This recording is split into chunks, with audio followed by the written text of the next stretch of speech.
Hi friends, welcome to అని వంటిల్లు. ఈరోజు మనం బెల్లంతో రవ్వతో మనం నెల రోజులు నిల్వ ఉండే ఈ స్వీట్ని ఎలా తయారు చేసుకోవాలో చూద్దాం. ఒక మిక్సింగ్ బౌల్ తీసుకోండి. దానిలో 3/4 కప్పు బొంబాయి రవ్వ అయితే 1/4 కప్పు మైదా పిండి వేసుకోవాలి. దీనిలో 3 టేబుల్ స్పూన్లు నెయ్యి వేసుకుందాం. మీరు నెయ్యిగా వద్దనుకుంటే నూనె అయినా వేసుకోవచ్చు. దీనిలో 2 టేబుల్ స్పూన్లు నువ్వులు వేసుకోండి. మొత్తం ఒకసారి కలుపుకుని గోరువెచ్చని పాలతో ఒక 1/2 కప్పు గోరువెచ్చని పాలను తీసుకోండి. ఇప్పుడు పాలతో దీన్ని గట్టి ముద్దలాగా కలుపుకోవాలి. ఇలా కలుపుకున్నాక కొంచెం కొంచెం గోరువెచ్చని పాలు పోసుకుంటూ గట్టి ముద్దలాగా కలుపుకుందాం.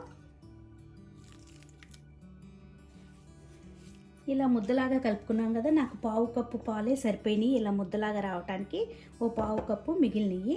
చూడండి, ఇలా ముద్ద వస్తే మనకు సరిపోతుంది. ఇప్పుడు మూత పెట్టుకుని దీన్ని 20 నిమిషాలు పక్కన పెట్టుకోవాలి. 20 నిమిషాలు పిండి చూడండి ఇలా నానింది కదా. ఇప్పుడు దీన్ని మళ్ళీ ఇంకొకసారి మనం 1 నిమిషం పాటు దీన్ని ఇలా మళ్ళీ ఒత్తుకుంటే పిండి ఇంకా కొంచెం సాఫ్ట్గా తయారవుతుంది.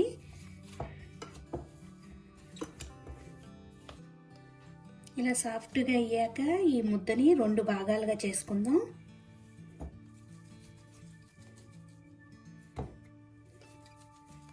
ఇప్పుడు ఒక ఉండను తీసుకుని ఇప్పుడు మనం రోటీలాగా మందంగా, మరీ మందంగా కాకుండా మరీ పలసగా కాకుండా ప్రిపేర్ చేసుకోవాలి. ఇట్లా మీరు అడుగున కొద్దిగా నూనెని రాసుకుని మనం తయారు చేసుకునే చపాతీ కర్రకు కూడా కొద్దిగా ఆయిల్ని ఇలా రాసుకోండి. పిండి అతుక్కోకుండా ఉంటుంది.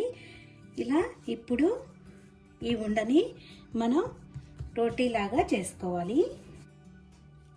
ఆ పిండి ముద్దతో ఇలా రోటీలాగా చేసుకున్నాం కదా, దీన్ని చూడండి ఈ మందం ఉంటే మనకి సరిపోతుంది. ఇప్పుడు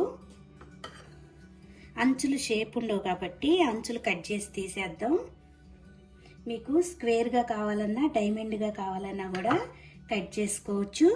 ఏ రకంగా కావాలన్నా ఆ షేప్లో మనం కట్ చేసుకోవచ్చు. ఇట్లా అంచులు తీసేసి మనకు కావాల్సిన సైజులో కట్ చేసుకోవాలి.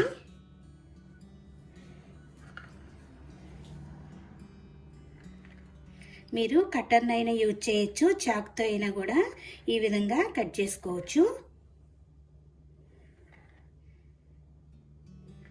ఇలా కట్ చేసుకున్న వాటిని ఒక్కొక్క పీసు తీసుకొని ప్లేట్లో పక్కన పెట్టుకోండి. మిగతా పిండి అంతా కూడా ఇదే విధంగా చేసుకుని పక్కన పెట్టుకుందాం.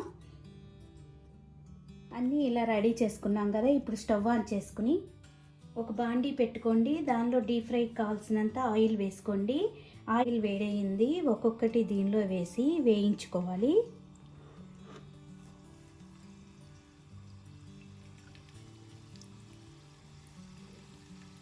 మీడియం ఫ్లేమ్లో పెట్టుకుని వేయించుకోండి.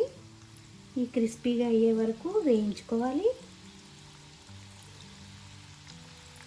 చూడండి కొద్దిగా వేగి పైకి మనకి పొంగినాయి కదా, వీటిని 2 వైపులా కూడా ఇలా తిప్పుకొని వేయించుకోండి.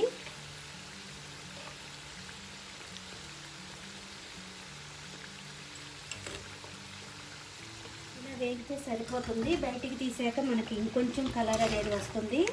చూడండి ఇలా వేగంగానే వీటిని తీసేసుకోవాలి. ఒక చిల్లులు గరిటలో తీసుకుందాం. మిగతా అన్నీ కూడా ఈ విధంగా వేయించుకుని పక్కన పెట్టుకోండి. అన్నీ వేయించుకుని ఇలా పక్కన పెట్టుకున్నాక ఇప్పుడు దీనికి పాకం పట్టుకోవాలి. స్టవ్ ఆన్ చేసుకుని ఒక గిన్నె పెట్టుకోండి. 3/4 కప్పు బెల్లం తీసుకోండి. దీనిలో 1/2 కప్పు వాటర్ వేసుకుని పాకం రానివ్వాలి. ఇప్పుడు ఈ బెల్లం అంతా కూడా కరగనివ్వాలి. పాకాన్ని ఇలా తిప్పుకుంటూ పాకం రానివ్వండి. పక్కన చిన్న గిన్నెలో కొద్దిగా వాటర్ని వేసుకుని పక్కన పెట్టుకోండి. చూడండి ఇలా గిన్నెలో వాటర్ వేసుకుని పక్కన పెట్టుకోండి. మాకు పాకం వచ్చింది అంది మనం నీళ్ళలో వేసి చెక్ చేసుకోవచ్చు.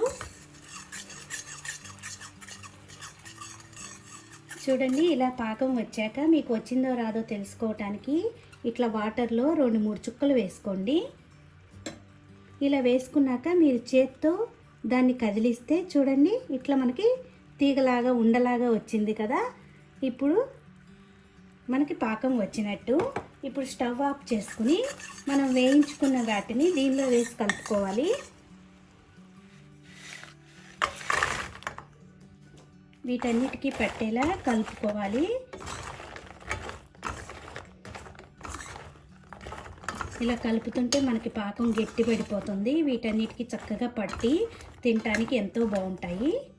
బెల్లం పాకం ఆరిపోయాక చూడండి మనకి ఇట్లా తినటానికి రెడీ అయిపోయినాయి. ఇది చుట్టూతా పాకం అనేది ఉండి తినటానికి ఎంతో బాగుంటాయి. ఒక నెల రోజుల వరకు కూడా మనం స్టోర్ చేసి పెట్టుకుని నెలంతా కూడా హ్యాపీగా తినేయచ్చు. చాలా ఈజీగా తయారు చేసుకునే ఈ రెసిపీ మీకు నచ్చినట్టు అయితే లైక్ చేయండి, షేర్ చేయండి, కామెంట్ చేయండి. మరిన్ని వీడియోల కోసం వనీ వంటిల్ని సబ్స్క్రైబ్ చేసుకోండి. Thank you for watching.